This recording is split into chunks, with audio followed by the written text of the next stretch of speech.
Mukjizat yang Allah berikan kepada Nabi Muhammad begitu banyak. Salah satu mukjizat yang Allah berikan kepada Nabi adalah keluarnya air dari celah-celah jari Nabi. Dikisahkan oleh Anas bin Malik, suatu hari para sahabat berada di sebuah tempat persinggahan di pasar Madinah. Saat waktu asyar tiba, Rasulullah meletakkan tangannya pada sebuah wadah, dan sekitar 300 orang laki-laki berwudu dari wadah itu. Anas bin Malik menambahkan, "Aku melihat air memancar dari sela-sela jari Rasulullah." Keajaiban serupa terjadi dalam peristiwa Hudaybiyah. Jabir menuturkan bahwa saat kaum muslim berkemah di Hudaybiyah, banyak di antara mereka yang mengalami kehausan. Mereka menemui Rasulullah untuk mengadukan keadaan itu sambil membawa sebuah bejana berisi sedikit air. Rasulullah memasukkan tangannya ke bejana itu dan para sahabat melihat air memancar dari sela-sela jarinya bagaikan mata air. "Berapa jumlah kalian?" tanya Rasulullah kepada Jabir. "Sekitar 1.500 orang," jawab Jabir. "Air itu, insya Allah cukup untuk kalian semua." Benar saja, semua muslim yang ada di Hudaybiyah saat itu dapat minum hingga puas dari wadah air yang telah diberkahi Rasulullah.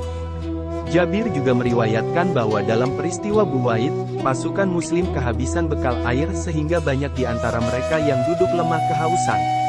Mereka mendatangi Rasulullah dan mengadukan keadaan itu.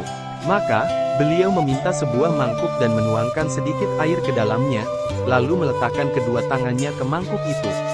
Tiba-tiba, air memancar dari sela-sela jarinya.